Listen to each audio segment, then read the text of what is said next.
నమస్కారం. జూన్ మాసంలోని 16వ తారీఖు నుంచి 31వ తారీఖు వరకు ద్వాదశ రాశుల్లోని 12 రాశుల వారికి శుభ అశుభ ఫలితాలు ఏ విధంగా ఉన్నాయో తెలియచేయడానికి ఈరోజు స్టూడియోలో మనతో పాటు ఉన్నారు ప్రముఖ జ్యోతిష ఆధ్యాత్మికవేత్త బ్రహ్మశ్రీ నందిబట్ల శ్రీహరి శర్మ గారు. మరి గురువు గారితో మాట్లాడి ద్వాదశ రాశుల్లోని 12 రాశుల వారి శుభ అశుభ ఫలితాలు ఏ విధంగా ఉన్నాయనే అంశం గురించి తెలుసుకుందాం. నమస్కారం గురువు గారు. వాగర్థావివ సంపృక్తౌ వాగర్థ ప్రతిపత్తయే జగతః పితరౌ వందే పార్వతీ పరమేశ్వరౌ. సదాశివసమారంభాం శంకరాచార్య మధ్యమాం అస్మదాచార్యపర్యంతం వందే గురుపరంపరాం.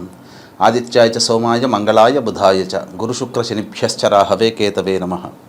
శృంగేరి పీఠాధిపతులు కంచి పీఠాధిపతులకి నమస్కారములు తెలియజేసుకుంటూ కార్యక్రమాన్ని ప్రారంభిద్దాం. గురుగారు, సింహరాశి వారికి వచ్చేసి 16 నుంచి 31వ తారీఖు వరకు మనకి వీరి శుభ అశుభ ఫలితాలు ఏ విధంగా ఉన్నాయనే అంశం గురించి మాకు తెలియచేయండి గురువుగారు.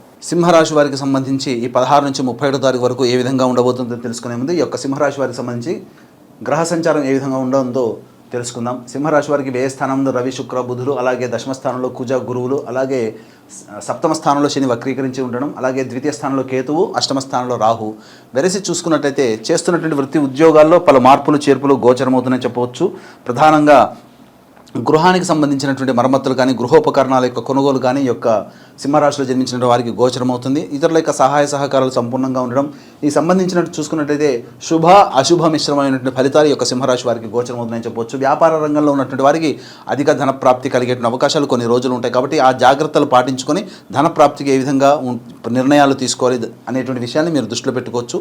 ఇక గమనించుకున్నట్లయితే విద్యార్థులకి కష్టపడితే తప్ప ఫలితాలు పొందలేనటువంటి పరిస్థితి కావున జాగ్రత్తలు పాటించండి. దైవానుగ్రహంతో ముందడుగు వేసినట్లయితే ఈ సింహరాశి వారికి సంబంధించి అన్నింటా శుభ ఫలితాలు పొందుతారని చెప్పవచ్చు. శని వక్రీకరించినటువంటి స్థితి కారణం చేత ప్రధానంగా ఇతరుల నుంచి సహాయ సహకారాలు ఏదైతే మీరు ఆశిస్తున్నారో అవి 1-2 సార్లు మీరు ప్రాధేయపడినా లేకపోతే ఎక్కువగా సంబంధించి వారిని కలిస్తే తప్ప మీకు వారి నుంచి కొంత సహాయ సహకారాలు తోడ్పాటు అందదనేటువంటి విషయాన్ని గమనించుకొని ప్లానింగ్ ప్రకారం మీరు ముందడుగు వేసినట్లయితే తప్పకుండా మీకు మంచి జరుగుతుందని చెప్పవచ్చు. ఇక వ్యయస్థానంలో రవి శుక్ర బుధుల యొక్క సంచార ప్రభావం కొంతవరకు చక్కటి సౌఖ్యం అనగా ప్రధానంగా చూసుకున్నట్లయితే దాంపత్యంలో ఉన్నటువంటి వారికి విభేదాలు వచ్చినప్పటికీ కూడాను పరిష్కారవంతమైనటువంటి పరిస్థితులు ఈ 16 నుంచి 31 తారీఖు వరకు ఉంటుందని చెప్పవచ్చు. ఇక విద్యార్థులకి మంచి శుభ ఫలితాలు కలుగుతాయి, కానీ కష్టపడాలి.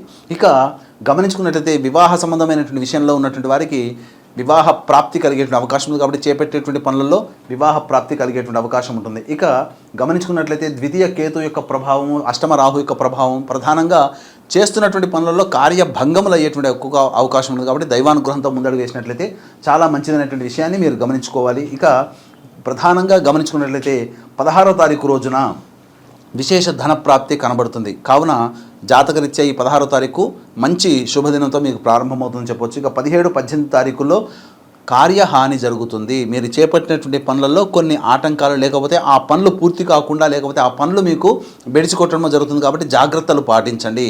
ఏ పని చేసినా 1-2 సార్లు ఇతరుల యొక్క సహాయ సహకారాలు తీసుకొని కనుక చేసుకున్నట్లయితే చాలా మటుకు మంచి జరుగుతుందని చెప్పవచ్చు. ఇక 19, 20, 21 తారీఖుల్లో ప్రధానంగా మానసికమైనటువంటి ప్రశాంతత లేకపోవడంతో పాటుగా చాలా మటుకు వృధా కాలయాపన జరిగేటువంటి అవకాశం ఉంటుంది. కావున జాగ్రత్తలు పాటించండి. ఆరోగ్యం పట్ల ఈ 19, 20, 21 తారీఖులో ఆరోగ్యం పట్ల శ్రద్ధ తీసుకోండి. జాగ్రత్తలు పాటించండి ఆరోగ్యం పట్ల.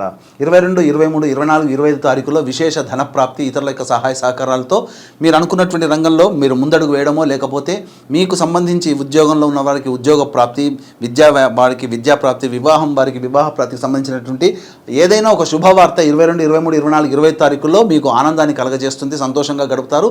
ధనప్రాప్తి కూడా కనబడుతుందని చెప్పవచ్చు. ఇక 26, 27 తారీఖుల్లో విశేష ధన వ్యయం అయ్యేటువంటి అవకాశం ఉంది. కాబట్టి జాగ్రత్తలు పాటించండి. మానసికమైన ప్రశాంతత లేకపోవడం ఈ కారణం చేత ఎటువంటి నిర్ణయాలు తీసుకోకుండా ఉండడమే చాలా మంచిదని గమనించుకోవాలి. ఇక 28, 29 తారీఖుల్లో విశేషముగా సంతానపరమైనటువంటి చిక్కులు సమస్యలు ఎదురయ్యేటువంటి అవకాశం ఉంటుంది. సంతానంతో వాగ్వివాదాలు చోటు చేసుకుంటాయి. కాబట్టి జాగ్రత్తలు పాటించండి. ఇక సంతానపరంగా ఏదైనా కానీ నూతన సంతానం కోసం ప్రయత్నం చేసే దంపతులు ఈ యొక్క 28, 29 తారీఖుల్లో సంతానానికి సంబంధించినటువంటి నిర్ణయాన్ని వాయిదా వేసుకోవడమే విషయాన్ని గమనించుకోవాలి. ఇక 30, 31 తారీఖుల్లో ఉద్యోగస్తులకి చక్కటి శుభ పరిణామంగా చెప్పొచ్చు. ఉద్యోగస్తులకి ఉన్నత అధికారులకు అనుగ్రహం పొందడము, అలాగే నూతన ఉద్యోగంలో ప్రారంభం చేసుకోవాలని వాళ్ళకి మంచి ఉద్యోగానికి సంబంధించినటువంటి శుభవార్త వింటారు. నిరుద్యోగులకి ఉద్యోగం లభిస్తుంది.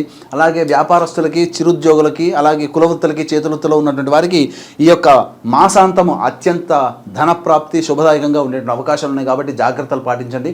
ఇక ఏది ఏమైనప్పటికీ కూడా సింహరాశి వారికి చూసుకున్నట్లయితే శుభ అశుభ మిశ్రమాలు అధికంగా ఉంటాయని చెప్పవచ్చు. అయితే ఎంతటి వాడికైనప్పటికీ కూడా దైవానుగ్రహం తోడైతేనే అన్ని రకాల సమస్యలు పరిష్కరింపబడతాయి. గుర్తుంచుకోండి, మన హిందువుల కోసం ఏర్పాటు చేసినటువంటి కాశీనగరంలో బెనారస్ యూనివర్సిటీ మదన మోహన్ మాలవ్య గారు వీరు కూడా తన ప్రసంగంలో చెప్పారు, గాయత్రి అమ్మవారి అనుగ్రహం లేకపోతే నేను ఇంత యూనివర్సిటీని స్థాపించేవాడిని కాదు అని చెప్పి.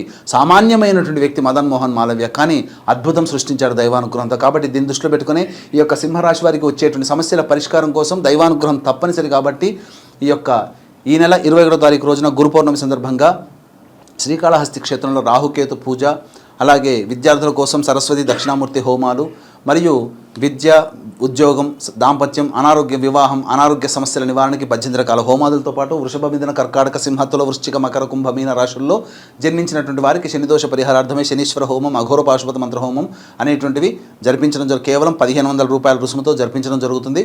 అలాగే సంవత్సరం పొడుగుతా మా పీఠం ఆధ్వర్యంలో జరిగేటువంటి కార్యక్రమాలు నమోదు చేసుకోవాలని అనుకునే వాళ్ళు కూడా కార్యక్రమ తదనంతరం కాంటాక్ట్ చేసి పూర్తి వివరాలు తెలుసుకోవచ్చు.